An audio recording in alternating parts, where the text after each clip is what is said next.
Good morning. You listen to FloorDaily.net, and I'm Kim Parr. This morning, my guest is Jenny Cross, who's Director of Global Sustainability at Mohawk. Jenny, how you doing? I'm doing well, Kemp. Thanks so much. Good to be with you on this Monday morning. After a holiday week, absolutely. That's right. Let's talk a little bit about you for a second. I think you've been in the business for 20 years. You started with Queen 20 years ago, then you went to Monsanto, and that ended up where you were calling on Mohawk, and ultimately, I guess they liked you and they hired you, and now you're with them, right? I guess they did like me. Well, the reason that I wanted to talk to you is you guys have some recent news. You've just published your third annual sustainability report, and you've done that to the GRI standards, which makes it a very interesting document. It's got a lot of good data in it, and we'll get to that in just a second. Just to comment about the cover, just curious, there's a picture of, you can't see the gentleman, I guess he's the father in this image, and as a little girl dancing in a light cotton dress, and she's standing on his shoes. Is that you, what, 30 years ago or so? You know, I'd love to say that it was, Kemp.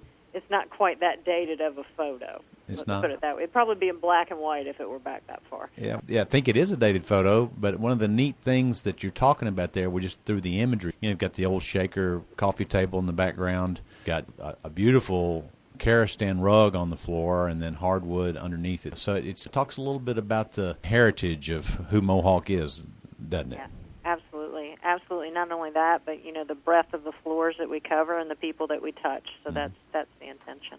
Yeah. You know, when you think about Mohawk, you're a huge company, actually the largest in the world in flooring. You've got a wide range of products. You make almost every flooring category, and you have a huge geographical coverage. You're a global company now, right?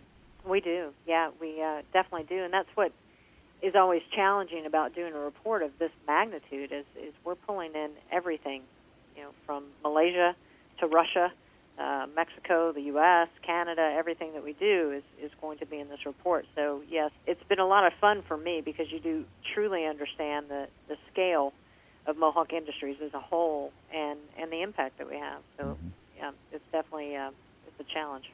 Well, before we get into the details of sustainability, one neat thing, you do this report according to GRI standards, which means that you have to give a lot of employee counts, a lot of financial data. So go to page 4, got the financial highlights. It shows that Mohawk has survived through this recession, is actually back on the growth side of things, basically did about $5.6 billion in revenue last year, right? We're definitely up, and, you know, none of that is really new news. It's what we typically report in any of our SEC filings, but right. It's nice to see it side by side.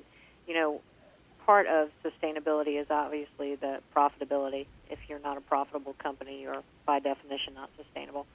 So we definitely have all of our financial highlights in there. GRI is important to us because we want people, investors specifically, to be able to compare companies against one another and decide, you know, where they want to put their time, effort, and in some cases money. And GRI gives you a global footprint to do that.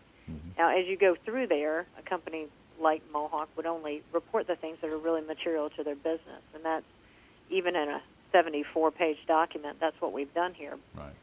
Well, you've won a lot of different awards. You basically, you know, you win that training award every year, and I think you keep moving up, and we're in the top 5 this year, I believe, weren't you? We were very proud of that. Huge accomplishment for a manufacturing organization to be in the top 5. I think we were actually number 4.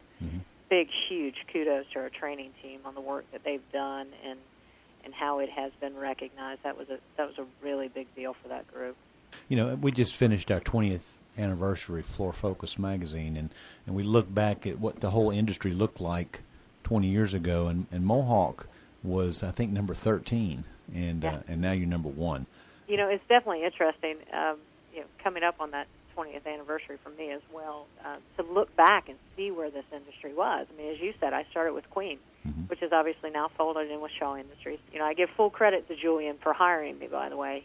He'd want me to say that, but it is so different from when I started. It's so different from 10 years ago, not only the consumer, but the business as a whole. And, you know, I think we will continue to adapt and evolve for the next decade or 2 decades. So it will be very interesting to see where it is when I get ready to retire, Count. You know, one of the things, as we talk about sustainability, I think the flooring industry is probably ahead of a lot of different industries when we talk about watching water usage, watching energy usage, accounting for recycled content. Let's get into some of the specifics that you queue up in this report, if you would. Give us some of the highlights.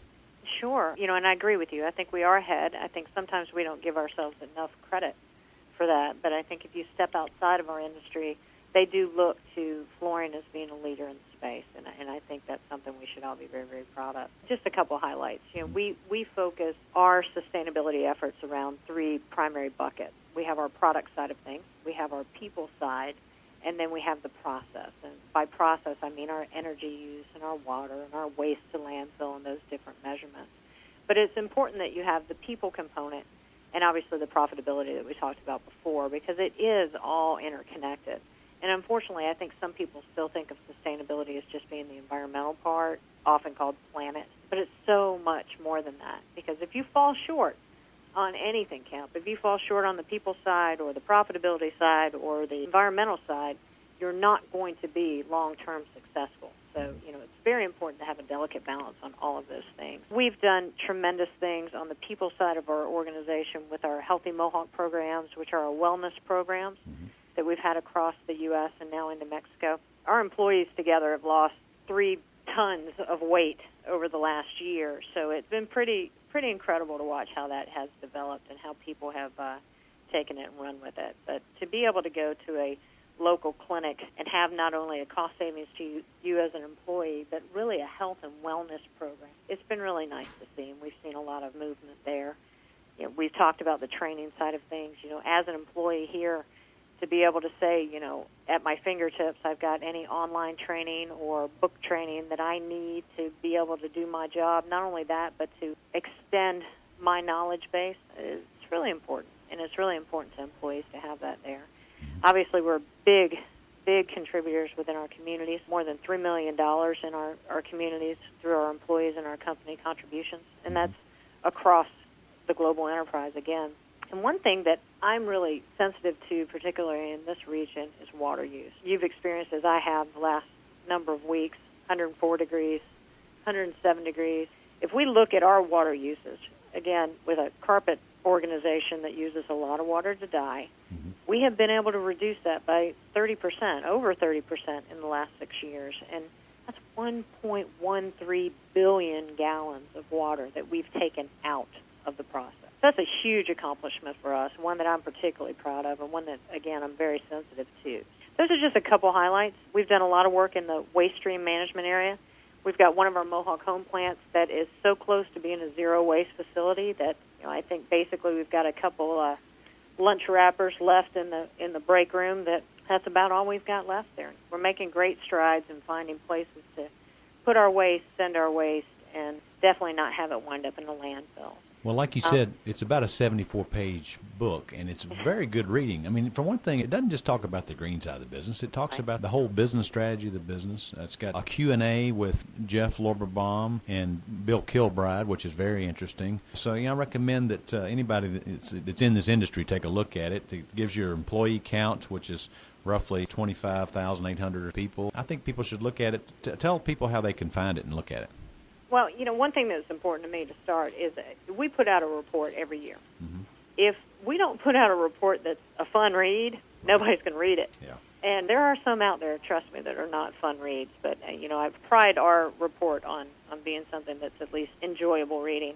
We are online with this report. I'm not going to send you a hard copy. You can download a PDF if you'd like, but everything is available at mohawksustainability.com.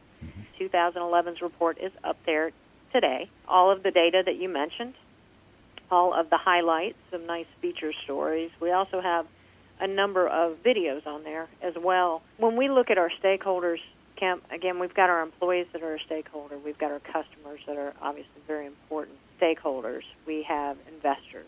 We have government organizations, non-government organizations. We want to give them everything in one place that's very easy to track through, but there are also a lot of people that don't understand what we do. So I tried this year to really give a little more of our manufacturing, how we make things, so that they understand a bit more of how carpet's made, how tile is made, those different things on there. So it's a little more complete representation, I think, of Mohawk Industries and what we do. Okay, well, again, let's get people to look at it. It's at www.mohawksustainability.com. And we've been talking to Jenny Cross about their third annual sustainability report. She's Director of Global Sustainability at Mohawk, and you've been listening to Kempar and FloorDaily.net.